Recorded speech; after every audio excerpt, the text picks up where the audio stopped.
74वां अध्याय भगवान की अग्र पूजा और शिशुपाल का उद्धार। से सुखदेव जी कहते हैं, परीक्षित, धर्मराज युधिष्ठिर जरासंध का वध और सर्वशक्तिमान भगवान श्री कृष्ण की अद्भुत महिमा सुनकर बहुत प्रसन्न हुए और उनसे बोले। धर्मराज युधिष्ठिर ने कहा, सच्चिदानंद स्वरूप श्री कृष्ण त्रिलोकी के स्वामी ब्रह्मा, शंकर आदि और इंद्रादि लोकपाल सब आपकी आज्ञा पाने के लिए तरसते रहते हैं और यदि वह मिल जाते हैं तो बड़ी श्रद्धा से उसको सिरोधार्य करते हैं। अनंत हम लोग हैं तो अत्यंत दीन, परंतु मानते हैं आप अपने को भूपति और नरपति। ऐसी स्थिति में है तो हम दंड के पात्र, परंतु आप हमारी आज्ञा स्वीकार करते हैं और उसका पालन करते हैं। सर्वशक्तिमान कमल नयन भगवान के लिए ये मनुष्य लीला का अभिनय मात्र है। जैसे उदय अथवा अस्त के कारण सूर्य के तेज में घटती या बढ़ती नहीं होती, वैसे ही किसी भी प्रकार के कर्मों में न तो आपका उल्लास होता है और न तो हास्य, क्योंकि आप सजातीय विजातीय और स्वगत भेद से रहित स्वयं परब्रह्म परमात्मा है, किसी से पराजित न होने वाले माधव। ये मैं हूँ और ये मेरा है तथा ये तू है और ये तेरा है, इस प्रकार की विकार युक्त भेद बुद्धि तो पशुओं की होती है। जो आपके अनन्य भक्त हैं उनके चित्त में ऐसे पागलपन के विचार कभी नहीं आते, फिर आप में तो होंगे ही कहाँ से। इसलिए आप जो कुछ कर रहे हैं वह लीला ही लीला है। श्री सुखदेव जी कहते हैं, परीक्षित, इस प्रकार कहकर धर्मराज युधिष्ठिर ने भगवान श्री कृष्ण की अनुमति से यज्ञ के योग्य समय आने पर यज्ञ के कर्मों में नियुक्त वेदवादी ब्राह्मणों को ऋत्विज, आचार्य आदि के रूप में वर्ण किया। उसके नाम ये हैं, श्री कृष्ण, द्वैपायन, व्यासदेव, भरद्वाज, समन्तु, गौतम, असित, वशिष्ठ, च्यवन, कर्ण, मैत्रेय,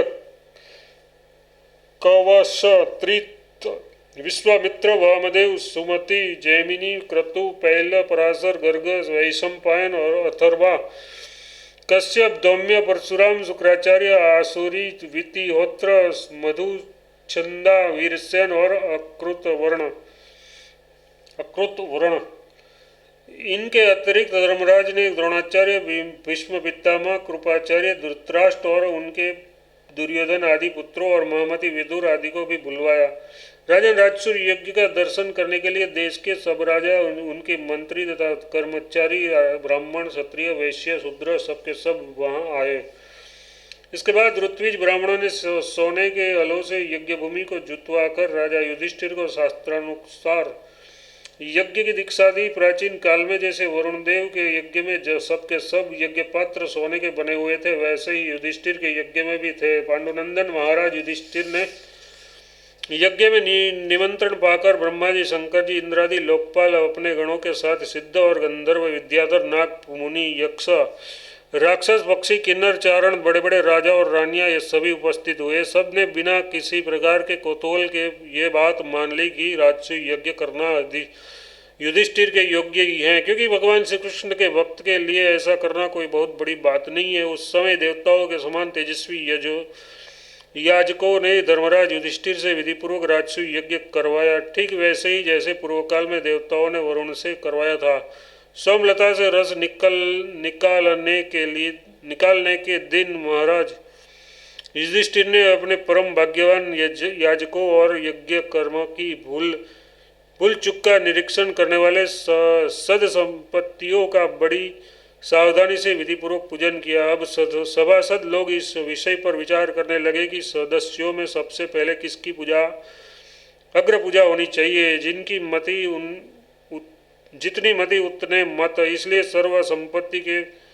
सर्वसम्मति से कोई निर्णय न हो सका। ऐसी स्थिति में सहदेव ने कहा, यदुवंश शिरोमणि भक्तवत्सल भगवान श्री कृष्ण ही सदस्यों में सर्वश्रेष्ठ और अग्र पूज्य के पात्र है, क्योंकि यही समस्त देवताओं के रूप में हैं और देश काल धन आदि जितनी भी वस्तु है उन सब के रूप में भी यही है।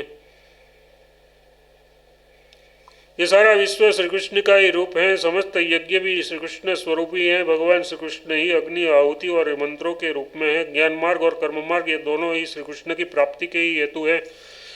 सभासदों में कहाँ तक वर्णन करो, भगवान श्री कृष्ण एक रस अद्वितीय ब्रह्म है, जिनमें सजातीय विजातीय और स्वगत भेद नाम मात्र का भी नहीं है। यह संपूर्ण जगत उन्हीं का स्वरूप है। वे अपने आप में ही स्थित और जन्म, अस्तित्व, वृद्धि आदि 6 भाव विकारों से रहित है। वे अपने आत्मस्वरूप संकल्प से ही जगत की सृष्टि, पालन और संहार करते हैं। सारा जगत श्री कृष्ण के ही अनुग्रह से अनेकों अनेकों प्रकार के कर्म का अनुष्ठान करता हुआ धर्म, अर्थ, काम और मोक्ष रूप पुरुषार्थों का संपादन करता है। इसलिए सबसे महान भगवान श्री कृष्ण ही अग्र पूजा होनी चाहिए। इनकी पूजा करने से समस्त प्राणियों की तथा अपनी भी पूजा हो जाती है। जो अपने दान धर्म को अनंत भाव से व्यक्त करना चाहता हो, उसे चाहिए कि समस्त प्राणियों को और पदार्थों के अंतरात्मा भेदभाव रहित परम शांत और परिपूर्ण भगवान श्री कृष्ण को ही दान करे। परीक्षित सहदेव भगवान की महिमा और उनके प्रभाव को जानते थे। इतना कहकर वे चुप हो गए। उस समय धर्मराज युधिष्ठिर की यज्ञ सभा में जितने सत्पुरुष उपस्थित थे, सबने एक स्वर से बहुत ठीक कहकर सहदेव की बात का समर्थन किया है। धर्मराज युधिष्ठिर ने ब्राह्मणों की ये आज्ञा सुनकर तथा सभासदों का अभिप्राय जानकर बड़े आनंद से प्रेमोदक से विहल होकर भगवान श्री कृष्ण की पूजा की। अपनी पत्नी, भाई, मंत्री और कुटुंबियों के साथ धर्मराज युधिष्ठिर ने बड़े प्रेम और आनंद से भगवान के पांव पखारे तथा उनके चरण कमलों का लोक पावन जल अपने सिर पर धारण किया। उन्होंने भगवान को पीले पीले रेशमी वस्त्रों और बहुमूल्य आभूषण समर्पित किए। उस समय उनके नेत्र प्रेम और आनंद के आंसुओं से इस प्रकार भर गए कि वे भगवान को भलीभांति देख भी नहीं सकते थे। यज्ञ सभा में उपस्थित सभी लोग भगवान श्री कृष्ण को इस प्रकार पूजित संस्कृत देखकर हाथ जोड़े हुए नमो नमः, जय जय इस प्रकार के नारे लगाकर उन्हें नमस्कार करने लगे।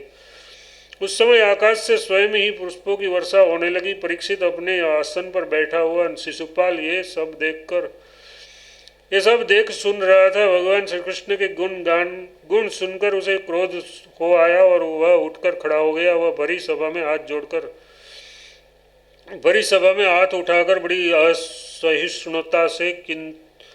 असहिष्णुता किंतु निर्भयता के साथ भगवान को सुनाकर अत्यंत कठोर बातें कहने लगा। सभासदों, श्रुतियों का ये कहना सर्वथा सत्य है कि काल ही ईश्वर है। लाख चेष्टा करने पर भी वह अपना काम कर ही लेता है। इसका प्रत्यक्ष प्रमाण हमने देख लिया है। यहाँ बच्चों और मूर्खों की बातों से बड़े बड़े वयोवृद्ध और ज्ञान वृद्धों की बुद्धि भी चकरा गई है। पर मैं मानता हूँ कि आप लोग अग्र पूज्य के योग्य पात्र का निर्णय करने में सर्वथा समर्थ हैं। इसलिए सदस्यपतियों, आप लोग बालक सहदेव की ये बात ठीक न माने कि कृष्ण ही अग्र पूज्य के योग्य है। यहाँ बड़े बड़े तपस्वी, विद्वान, व्रतधारी, ज्ञान के द्वारा अपने समस्त पाप तापों को शांत करने वाले परम ज्ञानी, परमर्षि, ब्रह्मनिष्ठ आदि उपस्थित हैं। उनकी पूजा बड़े बड़े लोकपाल भी करते हैं। यज्ञ की भूल चूक बतलाने वाले उन सदस्य संपत्तियों को छोड़कर ये कुल कलंक ग्वाला भला अग्र पूजा का अधिकारी कैसे हो सकता है? क्या कौवा कभी यज्ञ के पुरोडास का अधिकारी हो सकता है? न इसका कोई वर्ण है और न तो आश्रम कुल भी इसका ऊंचा नहीं है। सारे धर्मों से ये बाहर है। वेद और लोक मर्यादाओं का उल्लंघन करके मन माना आचरण करता है। इसमें कोई गुण भी नहीं है। ऐसी स्थिति में ये अग्र पूजा का पात्र कैसे हो सकता है? आप लोग जानते हैं कि राजा ययाति ने इसके वंश को शाप दे रखा है, इसलिए सत्पुरुषों के इस वंश का ही बहिष्कार कर दिया है। ये सब सर्वदा व्यर्थ मधुपान में आसक्त रहते, फिर ये अग्र पूजा के योग्य कैसे हो सकता है? इन सब ने ब्रह्मर्षियों के द्वारा सेवित मथुरा आदि देशों का परित्याग कर दिया और ब्रह्म वर्च के विरोधी वेद चर्चा रहित समुद्र में किला बनाकर रहने लगे। वहाँ से जब ये बाहर निकलते हैं तो डाकुओं की तरह सारी प्रजा को सताते हैं। परीक्षित, सच पूछो तो शिशुपाल का सारा शुभ नष्ट हो चुका था। इससे उसने और भी बहुत सी कड़ी बातें भगवान श्री कृष्ण को सुनाई, परंतु जैसे सिंह कभी सियार की हुआ पर ध्यान नहीं देते, वैसे ही भगवान श्री कृष्ण चुप रहे। उन्होंने उनकी बातों का कुछ भी उत्तर न दिया, परंतु सभासदों के लिए भगवान की निंदा सुनना असह्य था। उनमें से कई अपने अपने कान बंद करके क्रोध से शिशुपाल को गाली देते हुए बाहर चले गए। परीक्षित, जो भगवान की या भगवत परायण भक्तों की निंदा सुनकर वहाँ से हट नहीं जाता, वह अपने शुभ कर्मों से च्युत हो जाता है और उनकी अधोगति होती है। परीक्षित, अब शिशुपाल को मार डालने के लिए पांडव मत्स्य कैके और श्रृंग वंशीय नरपति क्रोधित होकर हाथ में हथियार ले उठ खड़े हुए, परंतु शिशुपाल को इनसे कोई घबराहट न हुई। इनसे उसने बिना किसी प्रकार का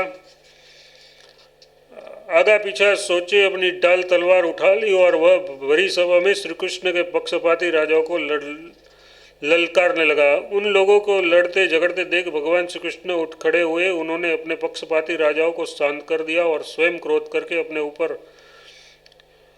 ऊपर झपटते हुए शिशुपाल का सर छुरे के समान तीखी धार वाले चक्र से काट लिया। शिशुपाल के मारे जाने पर वहां बड़ा कौतूहल मच गया। उसके अनुयायी नरपति अपने अपने प्राण बचाने के लिए वहां से भाग खड़े हुए।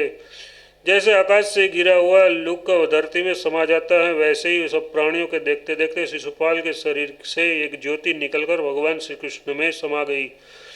परीक्षित, शिशुपाल के अंतःकरण में लगातार तीन जन्म से वैरभाव की अभिवृद्धि हो रही थी और इस प्रकार वैरभाव से ही सही ध्यान करते करते वह तन्मय हो गया, पार्षद हो गया। सच है, मृत्यु के बाद होने वाली गति में भाव ही कारण है। शिशुपाल की सदगति होने के बाद चक्रवर्ती धर्मराज युधिष्ठिर ने सदस्यों और ऋत्विजों को पुष्कल दक्षिणा दी तथा सबका सत्कार करके विधिपूर्वक यज्ञांत स्नान अवभृत स्नान किया। परीक्षित, इस प्रकार योगेश्वर भगवान श्री कृष्ण ने धर्मराज युधिष्ठिर का राजसूय यज्ञ पूर्ण करा दिया और अपने सगे संबंधी और सुहृदों की प्रार्थना से कुछ महीनों तक वहीं रहे। उसके बाद राजा युधिष्ठिर की इच्छा न होने पर भी सर्वशक्तिमान भगवान श्री कृष्ण ने उनसे अनुमति ले ली और अपनी रानियों तथा मंत्रियों के साथ इंद्रप्रस्थ से द्वारकापुरी की यात्रा की। परीक्षित, मैं ये उपाख्यान में बहुत विस्तार से 7वें अध्याय में सुना चुका हूँ कि वैकुंठवासी जय और विजय को सनकादि ऋषियों के शाप से बार बार जन्म लेना पड़ा था। महाराज युधिष्ठिर राजसूय का यज्ञांत स्नान करके ब्राह्मण और क्षत्रियों की सभा में देवराज इंद्र के समान शोभायमान होने लगे। राजा युधिष्ठिर ने देवता, मनुष्य और आकाशचारियों का यथा योग्य सत्कार किया तथा वे भगवान श्री कृष्ण एवं राजसूय यज्ञ की प्रशंसा करते हुए बड़े आनंद से अपने अपने लोक को चले गए। परीक्षित, सब तो सुखी हुए, परंतु दुर्योधन से पांडवों की ये उज्ज्वल राज्य लक्ष्मी का उत्कर्ष सहन न हुआ, क्योंकि वह स्वभाव से ही पापी, कलह प्रेमी और कुरुकुल का नाश करने के लिए एक महान रोग था। परीक्षित, जो पुरुष भगवान श्री कृष्ण की इस लीला का शिशुपाल वध, जरासंध वध, बंदी जनों की मुक्ति और यज्ञानुष्ठान का कीर्तन करेगा, वह समस्त पापों से छूट जाएगा।